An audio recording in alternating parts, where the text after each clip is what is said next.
Hello world, and welcome to my channel. My name is Maria, and I hope everybody had a wonderful and happy Christmas, and y'all all got all the books that you were wanting, or at least gift cards to bookstores, because I know I did.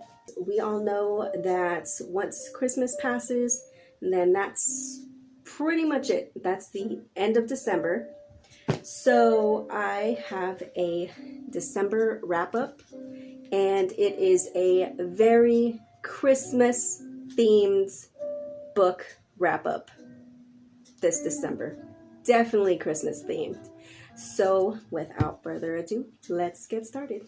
The first book I read in December was The Bad Beginnings, a series of unfortunate events by Lemony Snickets. And I know I'm pretty late to the game. A lot of people probably grow up reading Lemony Snicket. I have been wanting to read this for quite some time. I think I probably would have liked it more as a kid. We follow Violet, Klaus, and Sunny Baudelaire. Yeah, I think I said that right. And these three kids are so smart and so talented, and their parents are really rich. They pretty much want for nothing. And one day their house is on fire, and their parents happen to be in it. And within a day, their whole world changes. They end up living with this bad guy right here, Count Olaf.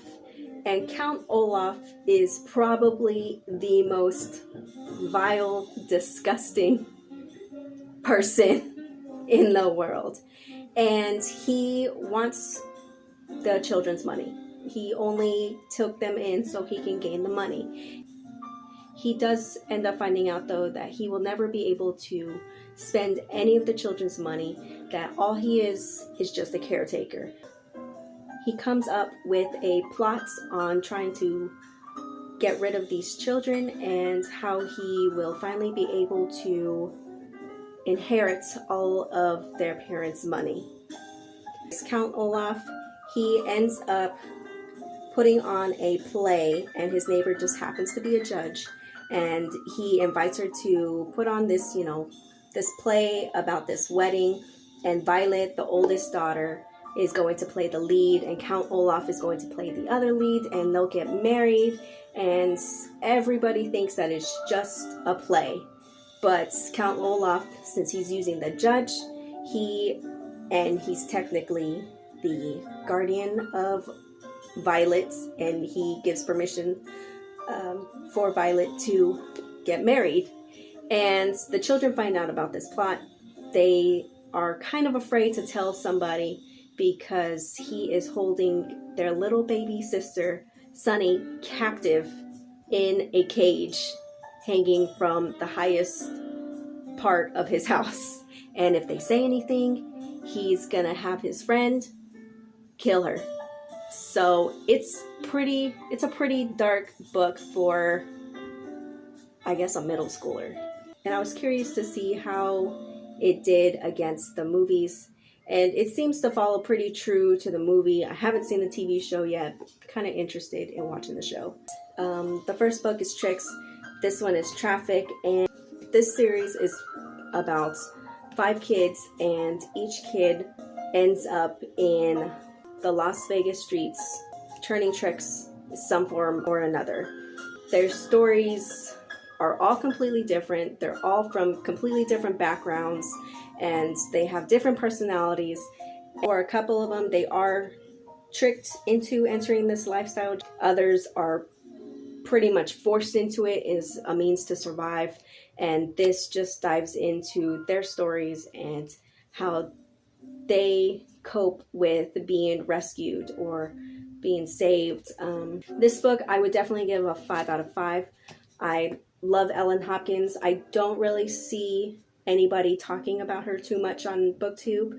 And I did order quite a few books from Book Outlet from Ellen Hopkins as well. So anytime Ellen Hopkins has a book out, I am all about it. Favorite author. Loved it 5 out of 5, sucked into these people's lives, and you want to know what happens to them. So definitely a good read. Loved it. And I can't wait to read more Ellen Hopkins.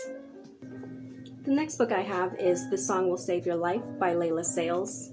And we follow a girl named Elise, and she is just so incredibly lonely, I guess is a way to describe her.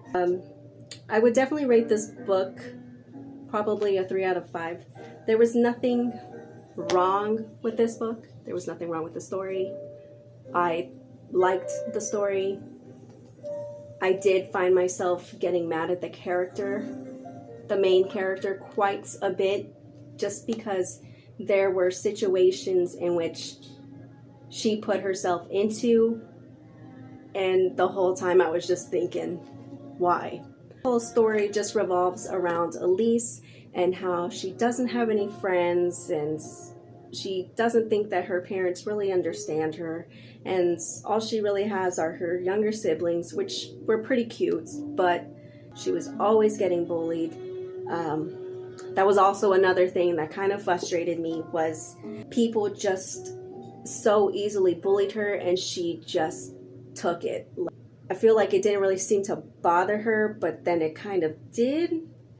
There was, as far as the bullying goes, there was really no parent there to kind of help her through it or anything. And there was a part in here where a kid put up a website, made it about her, and it was just so horrible to read the things that this person was saying. I don't know. I don't know. I guess with the bullying part, I didn't really like it, just mainly because Elise knew about it, and, you know, it's just something that you could have just pulled up. You could have just pulled it up and shown your parents, or shown your favorite math teacher, or showed somebody, you know, but she just so easily accepts the place that she is in life, where if she doesn't have any friends at this point in her life, why would anybody want to be her friend? Okay, so my battery died. So Elise, she ends up taking these walks at night, and she comes upon this club. It's like a underground type of club that's semi-popular. I don't know. And she runs into a couple girls who get her in, and while she's in there, she meets this DJ, and basically this DJ changes her life. This DJ, he kind of took her under her wing and showed her, you know, the basics to being a DJ, and she realized she loved it, and she finally found something that was her own, that she could take and be happy about doing it. And so DJing became her life, and people actually came to see her, and things started turning around, and, you know, stuff happened with the boy. Honestly, that whole part was just kind of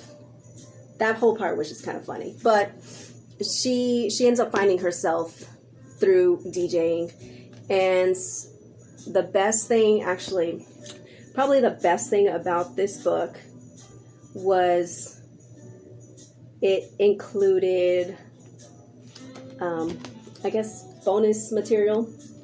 And in this bonus material, it has a bunch of playlists. So it's as if, you know, you can just look up these songs, and this is what Elise would play at the club. And it has different playlists for different themes. I thought this part was just so cool. Like Elise's top 10 songs for studying, or Elise's top 10 dance party oldies, Elise's top 10 songs for walking at night. So I definitely did look up some of these songs. And also, just so everybody knows, because of this book, I started listening to The Cure, and they're pretty badass. The next book I read is I Believe in a Thing Called Love by Maurene. I actually haven't finished this book. I'm about a little less than halfway. I haven't really been doing much reading due to the holidays, but I think, you know, once the family leaves and the holidays are over, I'm pretty sure I can finish this by the end of the year. So that's why I'm including it in this wrap up. So far, what I think of it is, I actually think it's kind of cheesy. I don't know, it's cheesy, but I like it. I guess is a good way to describe it. I did start tabbing it, and I do actually tab my books. I tab and I highlight.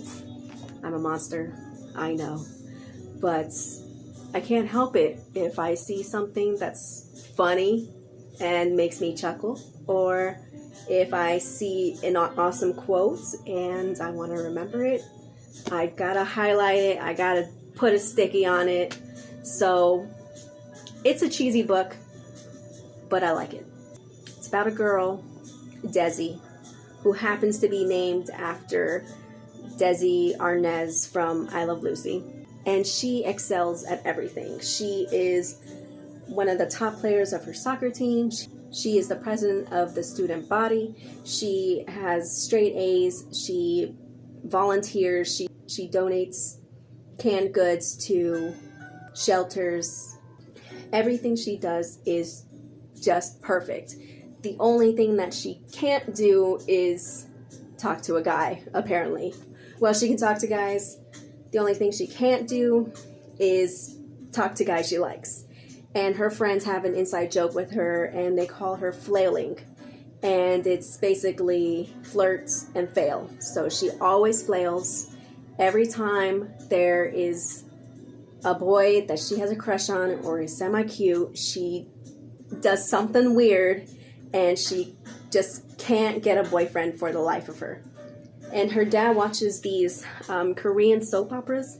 She realizes that each Korean soap opera that her dad watches has a certain format that they follow. Like, you know, girl meets boy, boy thinks girl is weird, but girl somehow wins boy over. Anyways, she spends a weekend studying all these Korean soap operas, and she comes up with her own formula on how to win a guy over. And she finds this boy that she really likes, and that's kind of where I am right now. She's in the middle of using these steps to get this boy, and it actually does seem to be kind of working for her, but then again, I'm like less than halfway, so we'll see what happens with this. But that was all the books I read in the month of December. I thank you guys so much for watching, and you know, if for whatever reason you want to check out my other social media, I'll go ahead and link that down below, and I'll see you next time.